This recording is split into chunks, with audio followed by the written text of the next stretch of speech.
very important ang definition ng constructivism in the professional education.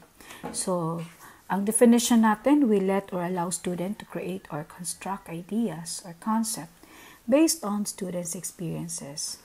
So, tayo, class as a facilitator, hayaan natin na yung estudyante natin makakreate, no? O makabuo sila ng konsepto base sa kanilang experience. So, ang tanong nito, paano sila makagawa ng konsepto kung walang experience?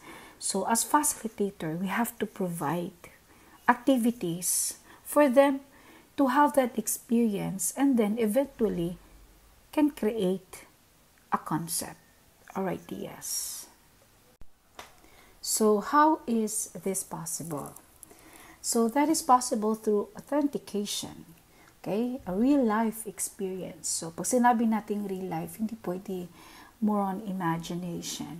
Kailangan talaga is makatotohanan.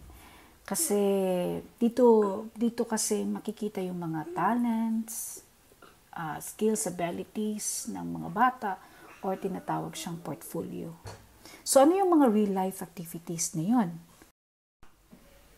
So, mga activities natin, no? We have 3 categories that are very important.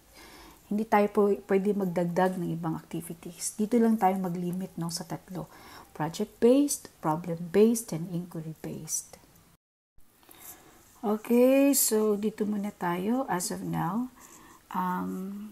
Soon, no, magpo-post ako ng mga maraming topics pa dito na pag-uusapan natin. Just comment on our respective GCs, mga group chats natin, then I will post kung ano yung mga concern ninyo.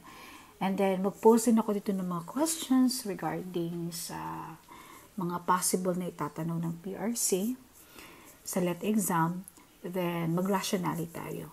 So, kung para sa inyo, nagustuhan ninyo, please like and subscribe para tuloy-tuloy tayo. Okay, so, thank you.